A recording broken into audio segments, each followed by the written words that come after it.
The summer is heating up out there. It's really hot, and I actually had to turn off my fan, so I'm going to probably be like sweating buckets by the end of this recording. But it is time, once again, for your favorite quarterly podcast, episode number 10. We've hit double digits of the Seasonal Anime Checkup. I am your host, as always, Jared, and we're going to talk about anime, specifically spring anime, which just wrapped up, actually like a week or two ago. There's been some summer shows actually going on in the time that usually there's a break. It's been weird, really weird. So we're going to talk about spring anime. We will look forward to summer and showcase all of the shows that will be airing for the next few months. We'll take a close look, and probably a quick look as well, at the backlog. And that'll basically be it. So we're going to talk about shows we've watched, shows we're looking forward to, all that sort of jazz. There will be spoilers in some stuff, so just be mindful in case you're watching something or you're looking forward to watching something. That'll mostly be in the reviews of spring shows. We won't necessarily divulge into spoilers for summer shows, mostly because a lot of them I don't know. Or if I do, I won't just be like, hey, here's what's going to happen and all of that. So just in case there's a spoiler, you can skip ahead into the program and hopefully you won't get spoiled that way. So thank you, everyone, for listening in, whether you're on SoundCloud, YouTube, iTunes, seasonalanimecheckup.com/podcast, which is where you can find all of those lovely options in one, nice little package. It's all good to go right in front of you. And thank you to everyone who listened to the previous episode and episodes before that as well. Your support is greatly appreciated. So let's talk about some anime, shall we? We have a lot of shows to talk about. I have 6.5 pages worth of script here of stuff we're going to talk about, which is ridiculous in terms of how the show usually runs. But enough about that. Let's dive in to spring season 2016, and we're going to start off with Ace Attorney. If someone asked me, hey Jared, is Ace Attorney one of your favorite video game franchises? I would immediately answer, yes. That's why when it was announced that some of the games would be turned into an anime, I was excited. If I had known back then how it would eventually turn out, I would have held my excitement. The Ace Attorney anime is bad. It's almost hard to say that given that it is the same story, more or less, as the game, but there is a lot to the show that is just poorly handled. The animation is just abysmal at times, where it is either poorly drawn or there are clear mistakes that have sneaked through production checks, like multiples of the same character, characters appearing in court before they should, bad CGI, and Phoenix looking like he's the buffest man or he just came from a yaoi manga. Of course, it is not easy to make a weekly series, but this has become a common trend with A1 Pictures licensed shows. Over the past few years, anytime I have watched a video game adaptation made by A1, it has usually had these sort of problems. The Persona 3 movies might be a slight exception. In contrast, with their manga adaptations, it is night and day in terms of how the animation and quality in general is. It is hard to even come up with an answer of how to solve this problem. Perhaps internally, A1 can't afford to have better animators due to the licensing fees for video game adaptations, or they're just simply getting these episodes out as quickly as possible to appease an audience that will in fact yell at you if you dare to criticize anything because they're so badly misinformed. There are also problems with the story as well, with it changing certain aspects from the game and adding in a filler episode diving into the backstory of Phoenix, Miles, and Larry that was completely unnecessary and just makes me mad that they made that episode instead of one for that DLC case from the first game. I'll unfortunately continue to watch the show and still hate myself for doing so, which means another review like this in the next episode. It just really sucks because this could be so much better, but it is the hottest of hot garbage. And for another opinion on Ace Attorney, we're going to go to friend of the site, Anne, who's going to give a pretty similar review of Ace Attorney. I wanted to like this anime. I was extremely hyped for it. Ace Attorney is hands down one of my favorite video game series of all time. This anime is absolute trash, and it is a travesty that it has happened to such a good series. On the most basic level, the art is terrible.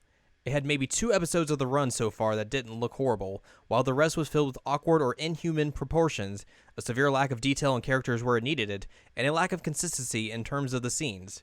For example, there is a scene during Will Power's trial where the wide shot shows him in the courtroom. Then the next scene is him being led in by the bailiffs. It's distracting and inexcusable. Beyond just the atrocious art, Somehow the transition from game to anime made the entire thing extremely boring and drawn out to watch. Given that I enjoyed the Danganronpa anime, I expected the transition would work out a lot better than it did, given the similarities in genre. Ace Attorney seemed to be drained of all its charm, and I think a lot of it is that we're not in Phoenix's head as much as we are in the game. While interrogating parrots next to your goofy spirit medium partner who won't let go of a metal detector, even indoors, should be one of the most entertaining things, and it is in the original game, it just didn't feel as funny or enjoyable as the source material. It's gotten to the point where I feel I'm watching it out of obligation instead of enjoyment. That last line in Anna's review is like the quintessential point about the Ace Attorney anime. It's just like, if you're a fan of that series, you almost feel masochistic in the way you're just watching this just to watch it because you're a fan of the series, but everything around it is just awful. Also, I'm just real jealous that she put that line in. Because I'm like, that's it. That is basically it. For our next show, we're going to talk about the finale of Assassination Classroom, and we're going to go to the Skype machine and talk to a friend of the site, Chris, for his opinion. Joining me at this time is a man you've heard on this podcast quite a few times in the past. He's been missing in action for the last few, but Chris of astarbselect.com, which is kind of a thing still, I guess, joins us now, and he's going to talk about the finale of Assassination Classroom. Oh, that hurts. It hurts so bad. Assassination Classroom. It's probably my favorite current anime I guess that was running. Such a good show, and it ended on such a great note. This is spoiler friendly, right? Yes, you can say spoilers. Okay.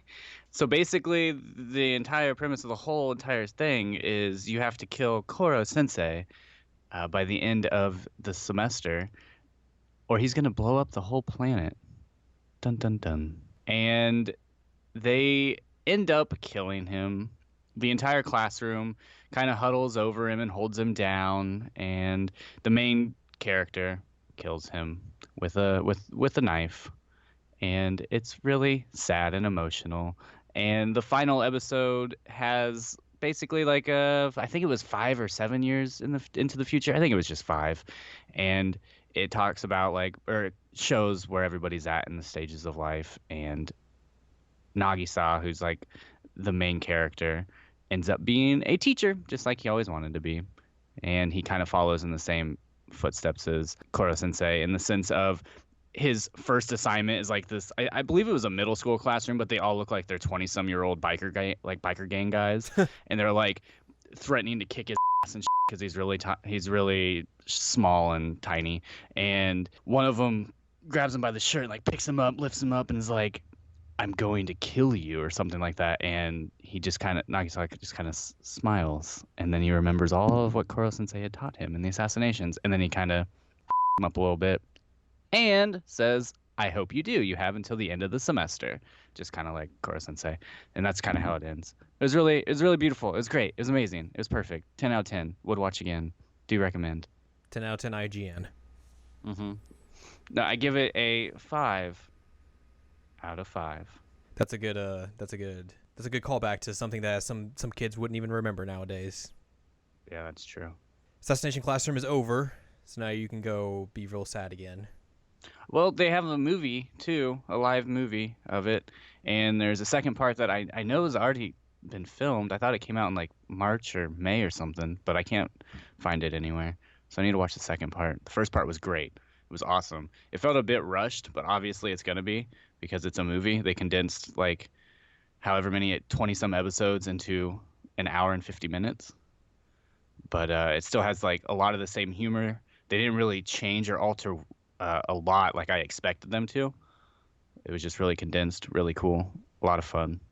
If you love the anime, I recommend watching the movie. What's this live action you're talking about? Like that live action? This is Yeah. We don't talk about that stuff here. I'm sorry. I was just really upset that the anime was over, and I was like, I need to watch the movie to help cope. It's fine. And it's fine.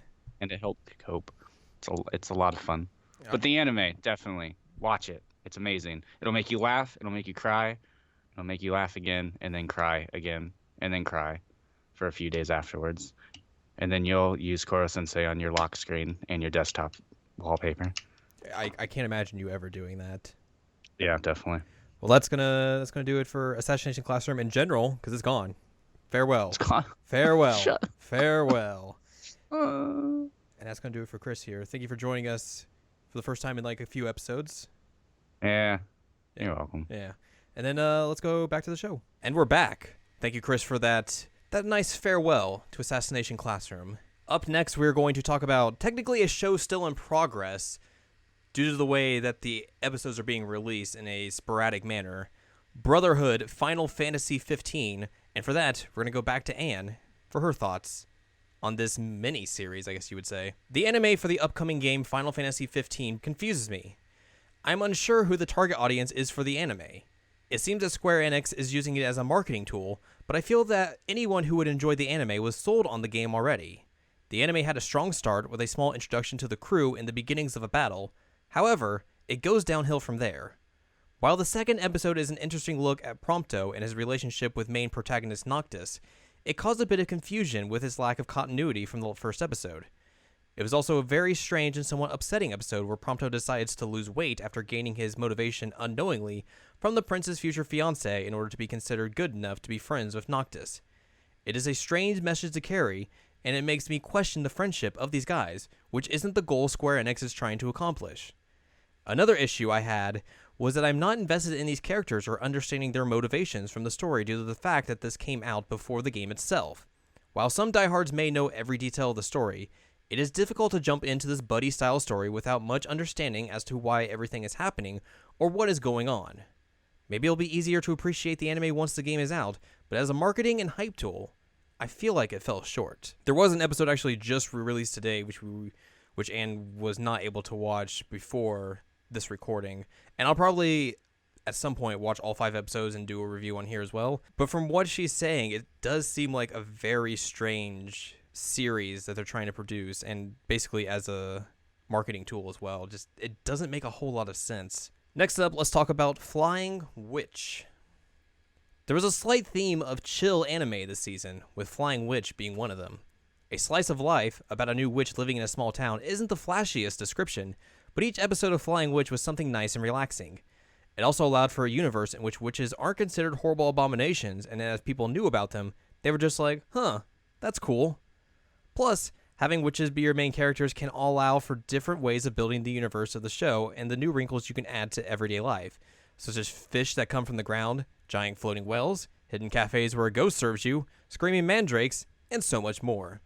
If you need a show that will just calm you down and let you relax, Flying Witch is the one for you. Next up, we have Haven't You Heard I'm Sakamoto, or Sakamoto Desu Ka? I've often said that it is very hard to make good comedy in anime. Usually, shows will try and use fan service and raunchy gags to make up for their lack of good comedy writing. Sakamoto had great comedic writing, timing, everything. There was not a single episode that went by where I was not laughing out loud at some gag during the show.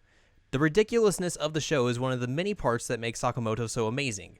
Some of the gags rely on a ridiculous factor, like diving behind a TV and making yourself appear on it, or drawing a watch on your arm to tell someone that you're late for something. It never gets old when the show does it because each joke is a fresh take on the concept. You'd think with most of the episodes adhering to this formula that it would get old halfway through the season, but it never does. Every episode is just full of something that will make you laugh hysterically.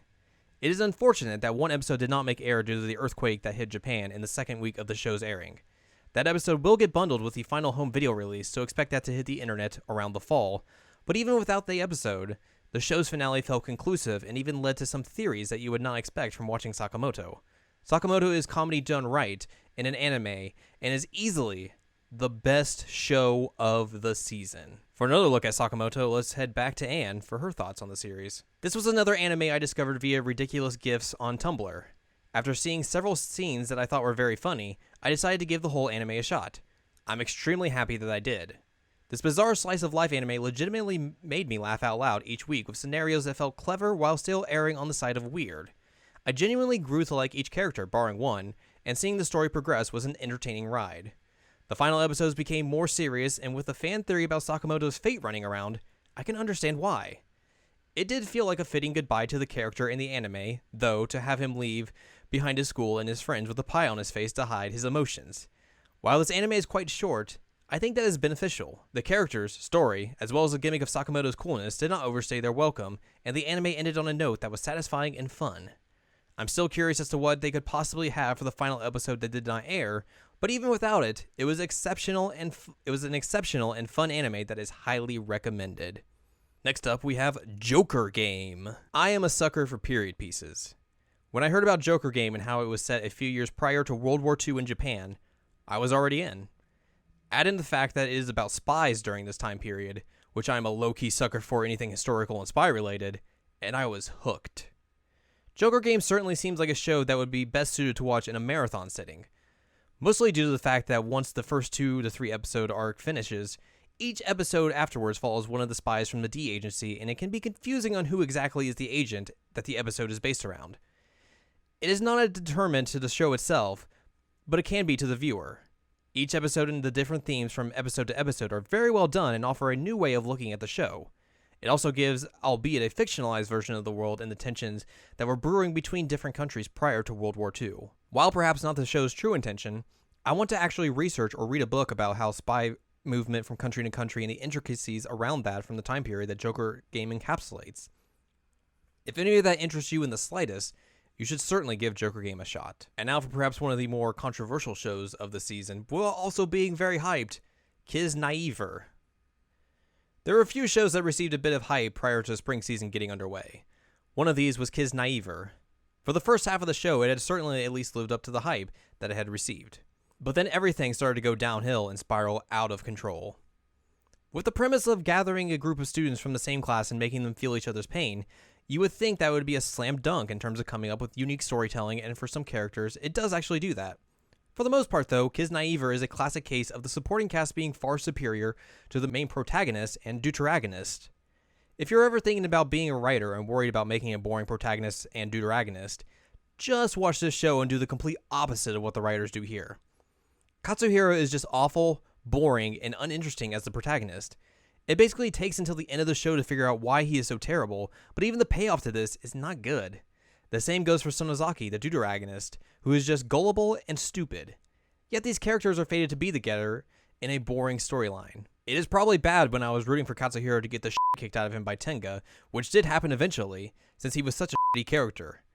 Looking at the rest of the cast that was in the Kiznaiver program, they are all immensely more intriguing characters than Katsuhiro and Sonozaki. Each one has their own quirks and reasons for why they act a certain way or behave. It is night and day how much better these characters are. Each storyline that they get is so entertaining and grips you in such a way that the main storyline just leaves you feeling flat. Had Kiznaiver been a show with Katsuhiro and Sonozaki removed from it, the show would have lived up to the hype and been one of the best shows of the season.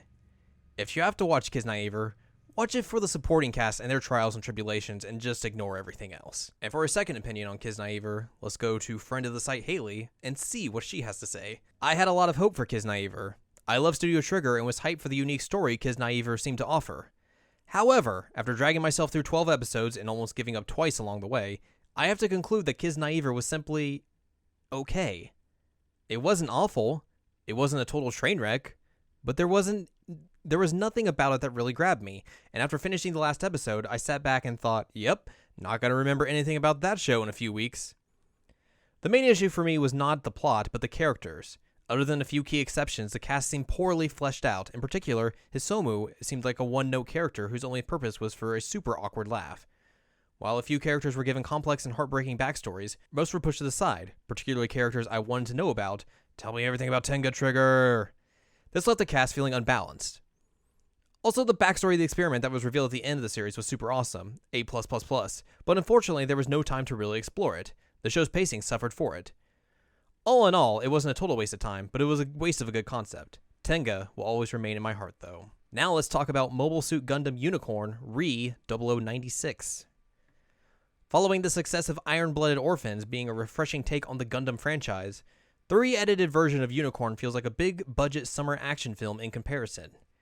It is sort of my second time viewing the events of this story, given I played through parts of the retelling through one of the Dynasty Warriors Gundam games. The story is pretty average in the grand scheme of things, and Banagher is your prototypical, I'm the protagonist who's kind of just here, but hey guys, did you know war is bad? Let me tell you every chance I get. Perhaps there is a good climax to the story that cashes in on all the good effects and fun battles, But thus far, it's just alright. Yet another show that was very hyped before spring season came about.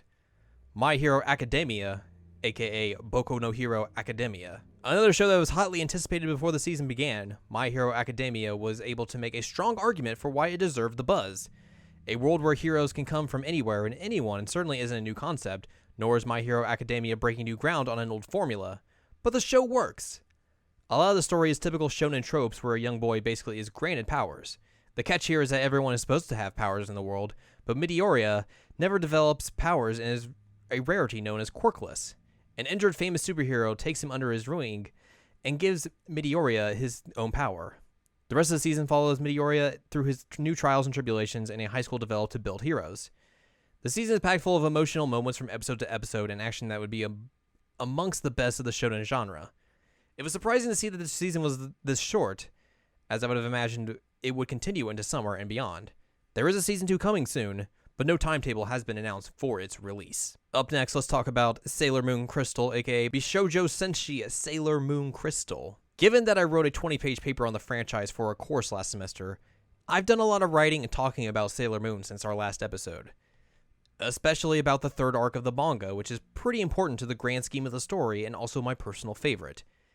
If you have followed Sailor Moon Crystal through its first 2 seasons, you will know that the reaction to the show has been tepid at best. An over-reliance on CGI and just awkward animation and art led to a lot of people writing the show off after its first season. Toei finally decided to essentially reboot the animation style by making it more of a traditional hand-drawn style. The differences between the two are night and day, but of course, it is not perfect, as there is still some awkwardness here and there, though not as bad. As an adaptation of the original manga, Season 3 does a good job of hitting all the beats that a fan of the manga would want, though it does slightly tweak the infamous line about Haruka that says Uranus is both male and female and possesses the strength of both genders to a guardian with both sex and both strength, which is a bit of a wonky translation, but sort of leans more into the idea of Haruka being non-binary. Though, like the manga, Michiru is kind of left on the sideline for a lot of the story development, as Haruka is mostly seen as the driving force of the outer Senshi, which is disappointing since she is a great character as shown in the original 90s anime. But you can't really fault Crystal for that, since that is also a problem with the manga. If Season 4 ever comes around, which it was teased at the very end of the show, perhaps the scenes when the mom trio of Haruka, Michiru, and Setsuna are raising baby Hotaru will give Michiru more character development than what she had in Season 3. It certainly is a good time to come back to Sailor Moon Crystal, as the direction finally seems to be heading in the right direction. In our final spring season show, Tanaka-kun is always listless, aka Tanaka-kun wa Itsumo Kedaruge. Yet another chill anime in the spring season, Tanaka-kun seemed like it could have been a one-trick pony by being about a character who wants to live life in the easiest way, but somehow worked in an entire season run. One could argue that this has the same syndrome as Kiznaiver, where the protagonist isn't all that interesting, but has more decent qualities, and is a pretty good person. The show is also progressive in a way that I was not expecting, with one of the first female characters prominently featured in the show having feelings for another female character. At the same time, it does feature characters that can be whittled down to just generic tropes, like Tanaka's younger sister being far too obsessed with her brother in ways where she is angry that he has friends. The show also portrays romance in a different light, with one of the characters falling for Tanaka because he notices her when she is not all done up to make an impression on everyone, but by the end of it, the show basically gives the message of liking someone just because of one facet is not a healthy way to build relationships. Tanaka-kun is a mixed bag of having good ideas thrown in with bad ones, but it is something to watch and relax, so it has that going for it. We had no movies this time, because nothing really got released that I saw or anything, but there was a few shows in the backlog, so let's dive into the backlog. And start off with JoJo's Bizarre Adventure. It is hard to try and explain what on earth is happening in JoJo's. Of course, I've only seen part 1, which is but a brief glimpse into the series. There was a post on Tumblr saying how it was very easy to get spoiled for pretty much every other form of media, but never JoJo's, which is absolutely true. Going in, I had no clue what to expect, and for the most part, started watching it due to the roundabout meme that had permeated a month ago. It's a fun and ridiculous show that if you've never watched, you should give it a try to let the craziness suck you in. Given that I haven't been able to watch much of it currently due to being busy with other shows, projects, and lack of sleep, I really need to get back and watch more because where I left off, you probably wouldn't even believe me if I explained it. And finally, we're going to talk briefly about Sailor Moon Season 5, which is the 90s anime. I have barely scratched the surface of Season 5 of the original Sailor Moon anime, and figured it was high time to try and finish the series. I'm still only a few episodes in, but was sad to see Moonlight Densetsu replaced as the opening theme. Though it does seem like the writers just didn't give a f*** when writing Haruka and Michiru, as their dialogue is way more tantalizing than in Season 3, which was surprising, but fun. The TV Season 5 does not start off the same as the manga, which is expected, so this new bit of story could be something fun like the anime-exclusive first half of Season 2. At least that is what I'm hoping for, before it actually dives in to what actually took place in the final arc of the manga. That and the mom trio being cool. So that's Spring Season 2015. There were a lot of shows we talked about, but now we have to look forward to the future, to summer 2016.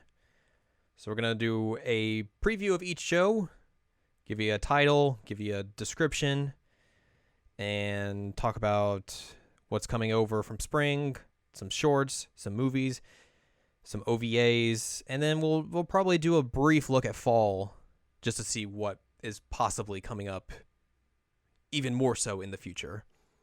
So let's begin. We're going to start off with 91 Days by Studio Shuka. The classic mafia drama takes place during the Prohibition era. In the lawless district, the law has no power. The mafia rule the streets, and the illegally made liquor flows freely. At one time, Avalio, I think that's what it says, lived in this district, but after a mafia dispute ended in the murder of his family, he went into hiding. Later, Avalio receives a letter from the mysterious person that ignites his passion for revenge and leads him to return to Lawless. There, he infiltrates the Vanetti family and gets close to Nero. I wonder if that's like America Prohibition, because that sounds like it, like mafia and all that sort of stuff. Either way, that sounds really cool. Active Raid Kido Kyoshoshitsu Dai Hakai 2 from Production IMS. Also, forgot to mention as well, I'm going to butcher some stuff here, so I'm probably going to mispronounce like words and shit, so that's going to happen. This is the second season of Active Raid. Ama Ama to Inazuma, Sweetness and Lightning, from TMS Entertainment. Having lost his wife, math teacher Kohei Inazuka is doing his best to raise his young daughter, Sumugi, as a single father. He's pretty bad at cooking and doesn't have a huge appetite to begin with, but chance brings his little family and one of his students, Kotori Iida, together for homemade adventures. With those three cooks in the kitchen, it's no wonder this dinner table drama is so delicious. So I've read some of the manga of this, and it's pretty good. I say that like it's a question or something, but I enjoyed it, and it's probably gonna be sad at points. So get ready for that. Amanchu from JC Staff. Hikari Kohinata is a cheerful 15-year-old girl who lives near the ocean, and she spends much of her time diving as a result. On her first day of high school, she meets a teacher who also likes scuba diving. There's also a 16-year-old classmate, Futaba, who gets dragged along in Hikari's maelstrom as soon as they meet at school. Ange Vierge from Silverlink. The story of the Ange Vierge trading card game follows what happens when Hyrule portals suddenly open, fusing three different worlds together. As a result, various mysterious X-Seed powers are awakened in teenage girls. An academy for these so-called Progress Girls is built on the isolated Seiron Island in the Pacific. Arslan Senki Fusion Ranbu, the heroic Legend of Arslan event. That's like a second season, I think, or it's just a new anime from Leiden Films. They just made a game about that, or at least released it over here in America. B Project Kodo Ambitious from A1 Pictures. The anime story follows Tsubaki, a new hire in the A&R department of the major recording company Gondola Music. I couldn't tell if that was an I or an L. Tsubaki is immediately assigned to oversee the idol unit B Project, which is made up of three idol groups, Kitakore, Thrive, and Moons, with like a capital N in there. This is Tsubaki's first job, and she gets involved in various incidents and accidents as she deals with this group of young men who each have their own differing personalities. Battery from Zero G. Asano's novels revolve around Takumi Harada, a young man who moves to a mountain town in Okayama Prefecture during the spring break before he enters middle school due to his father's job transfer. Takumi is a pitcher, and after the move, he loses faith in his talent, when suddenly his classmate Ko Nagakura appears in front of him. Ko has a strong desire to form a battery, a combination of a pitcher and catcher, with Takumi. Berserk from Mille Pensy. It's a new anime adaptation of Berserk, which has gotten some controversial feedback after the first episode. But I'm interested to see how that show goes, or that adaptation goes, really. Binan Koko Chikyo Byobyo Love Love, which is the Kyuhai Defense Force. Yes, season 2 of that. Cheer Danshai from Brains Base. The story revolved around members of a cheerleading squad at a men's university. D. Greyman Hollow from TMS Entertainment. It is a new anime of D. Greyman. Danganronpa 3, The End of Hope's Peak Academy Maraihan, from Lurch. This is the conclusion of the Hope's Peak Academy story from Danganronpa 1 and 2. And then also, at the same time, Danganronpa 3, The End of Hope's Peak Academy Zetsubo-hen. And this is a prequel to Danganronpa 2 featuring the characters of Danganronpa 2, including Chiaki? Question mark? She's in the promotional art, so we'll see how that goes. I'm real excited for this, obviously. Days from Mappa. The manga centers on two boys who were never meant to meet. Tsukushi Sakamoto, who has no secret skills but secretly hides a passionate heart, and Jin Kazama, an isolated soccer genius. Isn't that a Tekken character? On a stormy night, the two meet, and that meeting creates a whirlwind in the world of high school soccer. Fakilade Liner Prisma Ilia 3 Ray. A sequel to that. It's another season of that, basically. That's how you mean. Fukujin na Mano no Kian from Piro Plus. Ashiya has spent the first 7 days of high school stuck in an infirmary because of a yokai attaching itself to him. He ends up asking the owner of a small tea room called the Mononokian for help. This is a tale involving the morose owner of the Mononokian guiding the yokai that happen to wander into this world and go to the next world. Handa-kun from Dio Medea. Anime adaptation of the manga that takes place 6 years prior to the events of Barakamon, detailing the life of Seishu Honda as a high school student, and a very interesting life it is. In Honda-kun, Seishu Honda is admired by his peers as a calligraphy genius and given the utmost respect, but Honda-kun himself is under the mistaken impression that the deference and attention he receives from the other students is actually bullying. Honda just wants to live a quiet life, but hilarity ensues as one character after another challenges his position as a school idol, and somehow comes away as a fan, all while Honda is horrified and clueless. Hatsukoi Monster from Studio Dean. When 15-year-old Kaho Nikaido leaves her sheltered home to start life anew in a Tokyo high school dormitory, the last thing she expects is to nearly get hit by a truck. Saved in the nick of time by a handsome stranger, Kaho falls head over heels for him, and after finally tracking him down, boldly confesses her feelings. Turns out Kaho's mystery savior, Kanade, is the son of Kaho's new landlord. The handsome object of Kaho's affection agrees to go out with her, but her newfound bliss is short-lived when it turns out that her new boyfriend is a 5th grader? Hitori no Shita, the outcast from Emon. The protagonist, Cho Soron, leads a very common college student's life until he finds himself caught up in a terrible incident that happened in a small village.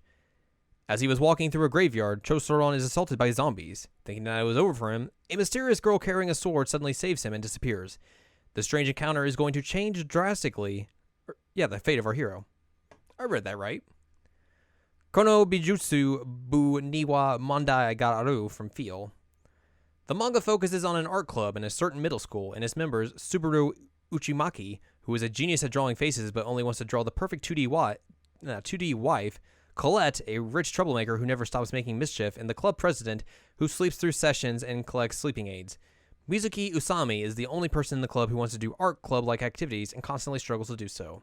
So that's another manga I've actually read, and it's quite good. It's fun. Love Live Sunshine from Sunrise. I don't know if I'm going to be able to pronounce this girl's high school.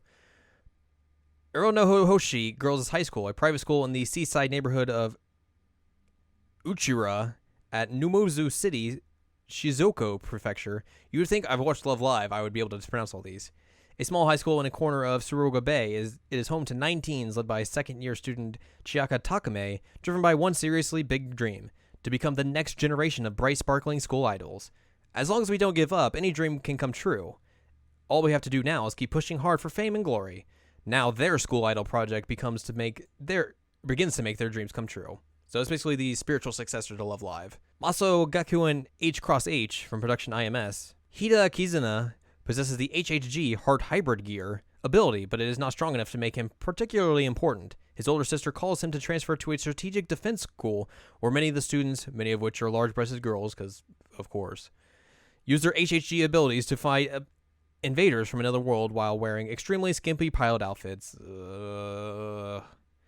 Kizuna's fighting ability doesn't measure up, but his sister has another plan, getting the girls to have erotic experiences with Kizuna so that will allow them to replenish their energy or power up. It looks like this new school life is going to be full of embarrassment. Yuck. Mob Psycho 100 from Bones. The story revolves around Mob, a boy who will explode if his emotional capacity reaches 100%. This boy with psychic powers earned his nickname Mob because he does not stand out among other people. He keeps his psychic powers bottled up so he can live normally, but if his emotional level reaches 100, something will overwhelm his entire body. Momokuri from Satelight. Yuki Kirihara has finally been granted her wish of dating her crush, Shinya Momotsuki, aka Momo. At first glance, she looks just like a normal but very cute girl. However, she's in fact a maniac over Momo, taking notes of his activities and never missing the chance to see him in a cute moment. Momo, on the other hand, is inexperienced in love and just wants to make Yuki happy. Nanaso no Taizai, Seisan no Shirushi from A1 Pictures, 4-part original story by mangaka Nakaba Suzuki. That is not a description. Nejimaki Seirei Senki, Tenkyo no Alderaman from Madhouse Studios. The Katvarna Empire is at war with the neighboring Republic of Kyoka. In the Katvarna Empire, the lazy women-admiring Ikuta hates war, but due to certain circumstances, he grudgingly takes the high-grade military officer exam. No one would have expected that this 17-year-old young man would eventually become a soldier called a great commander by others. Ikuta survives the world engulfed in war with his superior intellect. I thought I was going to say intact, not intellect. New game from Dogakobo. Meet Aoba Suzukaze, a fresh high school graduate easily mistaken for a middle school student who joins the game company that produced her favorite game as a 3D artist, and her cute antics as she gets her way through work and deals with her wacky coworkers. Orange from TMS Entertainment. Everyone has regrets in life, so who wouldn't take the chance to change the past if given the opportunity? When 16-year-old Takamiya Naho receives a mysterious letter claiming to be from her 27-year-old self, her life is suddenly thrown into flux. The letter tells her that a new transfer student by the name of Narase Kakeru will be joining her class and to keep her eye on him. But why? Naho must decide what to make of the letter and its cryptic warning, and what it means not only for her future, but for Kakeru's as well. So I've read the manga of this is real short. It's like 20 chapters or so, and it's sad. Real sad. So, like, I'm just imagining the anime is going to be just as sad. Puzzles and Dragons Cross from Studio Pierrot. It's an animated adaptation of the 3DS game Puzzles and Dragons Cross. Qualidea Code from A1 Pictures. The anime takes place in a world where humans are continuing to fight a war amongst an enemy called Unknown. Unknown invaded several decades ago, and children entered into a cold sleep to escape the invasion. When the children awoke, they found themselves with supernatural powers. The children set up defense cities in Tokyo, Kanagawa, and Shiba in order to protect the country from the unknown who appear through the Tokyo Bay Gate. Regalia, the Three Sacred Stars from Infinite. 12 years ago in the country of Rimgard, a big incident left an unsolved mystery that has begun to fade from people's memories. Time passes and sisters Yui and Rina are living peacefully in the Inastria Empire. However, one day a large mecha attacks Inastria. This day marks the turning point when the two girls get caught in the vortex of fate. I hate when that happens. Real Life from TMS Entertainment. The story follows Kaizaki Arata, a 27-year-old jobless man who fails at every job interview he had after quitting his last company. His life changes after he met Yoake Ryo of the Real Life Research Institute, who offered him a drug that can change his appearance to a 17-year-old and become a subject in an experiment for 1 year. Thus he begins his life as a high school student once more. That's a manga I've meant to read for like a year now, but I never got around to it, so maybe. And they actually have released, I think, every episode of the show on Crunchyroll, so like you can just go watch the entire thing right now. So I'll probably watch that and just like see like, oh, maybe I should read this now that I've seen at least some of it. Rewrite from 8-Bit. Rewrite is set in the fictional city of Kazamatsuri, where tree planting and afforestation have caused the city to become overgrown with trees and flowers in much the same way that other cities are filled by buildings. However, while most of the city appears to be rural, there are many traditional city elements as well. While set in a modern setting, the city also gives off a strange sense of nostalgia. Tennoji Kotaro lives here. He's a high school student who has the ability to rewrite his own body. He can become stronger and faster at any time he chooses. He investigates the supernatural mysteries with 5 girls from his school. Sacred Writer X's from Satellite. I don't know. It starts with an X, so it's like, how are you supposed to say that? In the Otome game, a world of godless people was being menaced by Nightfly Onote, a mysterious alien invader from a Crimson world via the Crimson Barrier Sacred. To counter the Nightfly Onote's threat, the humans established the LAG defense agency at the Ryukyu Islands. The anti-Nightfly Onote fighting unit, Sacred Rider, valiantly stood against the threat, but was completely wiped out at 5 times. And so the 6th and latest unit, Sacred Rider X's, was assembled from 5 young men. However, at nearly the same time that SRX was formed, the Nightfly Onote invasion stopped suddenly. Without the enemy they were supposed to fight, the SRX members spend their restless days dealing with ordinary life. The SRX members established the musical band Odd Eyes, Odd L's, Odd Ones, stuff like that, to deal with their low spirits and restlessness. Meanwhile, a young woman is assigned to LAG as their instructor and commander. A new life begins for the young woman and the SRX. The tagline of the game, that order, is it for love or for death? Sir Vamp from Brainspace. When a stray black cat named Kuro crosses My Hero Shirota's path, the high school freshman's life will never be the same again. Kuro is in fact no ordinary feline, but a servamp, a servant vampire. While My Hero's personal philosophy is one of non-intervention, he soon becomes embroiled in an ancient, altogether surreal conflict between vampires and humans. There you go, Chris. There's your vampire show for the season. Shokugeki no Soma ni no Sera is the 2nd season of Shokugeki no Soma. Taboo Tattoo from JC Staff. The manga which this will be based off follows Justice Akazuka, nicknamed Seigi. Alright. A young man who is good at martial arts. Seigi rescues a homeless old man on the street one day from some thugs, and the man gives Seigi an object that imprints a tattoo on his palm. However, it is not an ordinary tattoo, but a special weapon that gives Seigi supernatural powers such as warping space-time. Seigi then meets a female American agent named Iji, whose duty is to recover the tattoos. Seigi decides to help her and gets wrapped up in a cross-national conspiracy. Let's say that with a southern accent. Tales of Zestiria, the X, or the Cross. I'm not sure which. From UFO Table, or UFO Table. I need to play Tales of Zestiria at some point. Sore is a human youth who grew up among the seraphim, spiritual beings not visible to humans. Sore believes in the folklore that says, long ago every human was able to see the seraphim and dreams of unraveling the ancient mystery to make the world a place where people and seraphim can live together in peace. One day, Sore visits the human capital for the very first time. He becomes embroiled in an incident during which he pulls out a holy sword embedded in a rock and ends up becoming the Seraphed, or the Shepherd. That's a completely different word. One who casts away all calamity from the world. He begins to realize the gravity of his mission, and his dream of coexistence between mankind and the Seraphim becomes more intense. And thus the Shepherd embarks on a journey with his companions. Time travel shoujo Mari Waka to Eitenin no Kagakusha Taichi from WoW World. Mari Hayase is on a mission to go back in time and meet 8 of the most prominent scientists and inventors in history. With the help of her 2 friends Waka Mizuki and Jun Mizuki, she'll find herself up close and personal with famous figures like Benjamin Franklin, Alexander Graham Bell, Thomas Edison, and so many more. That sounds ridiculous. What's her mission and purpose? Hopefully not getting stuck in the past. Man, I want to see anime Ben Franklin and Alexander Graham Bell and all them. Tsukiyatsu the Animation from Studio Pierrot. 6 Gravity and Pro Celerum are 2 rival male idol groups who happen to live in the same dorm.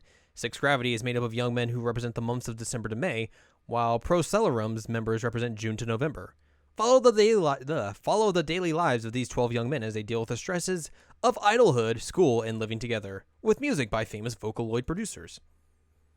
And then we got your spring leftovers. We got Coco and Nico, End Ride, Ace Attorney, JoJo's Bizarre Adventure, Kuro Mercuro, which I think like the first half of that, I guess, got just released on Netflix. So I wonder how they're going to deal with that. Like, are they just going to release like the latter half of it at the end of the season or what? Anyways, Kyokai no Rene 2, Macross Delta, and then ReZero Kara Hajimero Isekai Seikatsu. And then here's your TV shorts. Banana Ya, Fudanshai Koko Seikatsu, Grapi and Rodeo 2nd Season, Maha Shoujo Naria Girls, Onora Guru, Oz Mafia, Saike Kurosuro no Something Nan, and Show by Rock, short. And you got some movies. You got an Excel World movie, Aikatsu Stars movie, Ajin movie, the third Digimon Adventure movie, Kingsglaive Final Fantasy 15, which is like the all CGI Final Fantasy 15 movie, which I don't know. Square Enix is going deep on their promotional marketing for Final Fantasy 15. Koe no Katashi from Kyoto Animation, which is a silent voice, which is a pretty famous manga, which I've also read, which, man, that's going to be a sad movie. One Piece Film Gold, a new Pokemon movie, and then a Yowamushi Pedal movie, and then there's some other ones. And then we got some OVAs. We have an Akatsuki no Yona OVA, not movie. Gintama, Joker Game, Nijiro Days, One Piece. Oh yeah, the Persona 5 OVA will be released, I guess, at some point. I think that's supposed to hit like September though, so that might be a little late in the season or like early fall season. So that, I believe, is a prologue to Persona 5 in general. I think, and it's just a one-off, so don't expect like a full Persona 5 anime, at least not yet. That's pretty much about it. Let's take a brief look at fall 2016, not 2015. That was last year. Go listen to that episode if you want to find out what was on that. I got some sequels. Got a sequel to Ajin, Bungo Stray Dogs, another Digimon. There's new Digimon shows, Digimon Universe. So that's just like something else entirely. Season 3 of Haikyuu, Season 2 of Iron Blooded Orphans, Sound Euphonium Season 2, and that's about all the stuff I can find, at least that I recognize. And then anything in movies? There's a spin-off of Assassination Classroom movie, which I bet Chris would like. And then, yeah, the Sakamoto final episode will hit in fall, because that's going to be released with the final Blu-ray and DVD release, and that won't happen until then. So that is that's summer 2016 and a brief look at fall 2016 with a look back as well as spring 2016 at the very beginning of the show. So that's going to do it for this episode of Seasonal Anime Checkup. Let me plug everyone's stuff that thankfully contributed to this episode, which I always greatly appreciate. You can follow Chris on Tumblr at astartbselect.com or go to astartbselect.com, because that's also a website, which is basically just his Twitch page, but it's a website. You can follow Ann at nobodylovesaperfecthero.tumblr.com and Haley at shorty-cake.tumblr.com. And you can follow me on Twitter at ragbag, jaredclemens.tumblr.com, youtube.com/ragbag3815. Go to seasonalanimecheckup.com for where you can find where I write about stuff when I'm not doing these podcasts every 4 times a year. So I just recently put up a review of Zero Time Dilemma, which is a fantastic game, and there's probably going to be one of Tokyo Mirage Sessions as soon as I finish that as well. I'm trying to get back in the spirit of writing, because I took like a weird break of not writing anything, and the site kind of just was vacant for a little bit. Yeah, that's going to do it for this episode, so thank you once again for listening in, as long as you did. Hope you enjoyed what you heard. Hopefully you liked what we talked about in spring, what we previewed in summer, and briefly into fall, and just everything in general. Next time will be fall. I'll be back in school, which is disappointing. It will be cooler, though, so it won't be like 90 degrees in my room, which is always a bonus, but that is like 4 months away. 3 months. 3 months away, excuse me, not 4 months. If it was 4 months, this would be a 3 times a year show. So I will see you once again in 3 months for the next installment of your favorite quarterly podcast, the Seasonal Anime Checkup. Anime Checkup. Anime Checkup. Anime Checkup. Anime Checkup.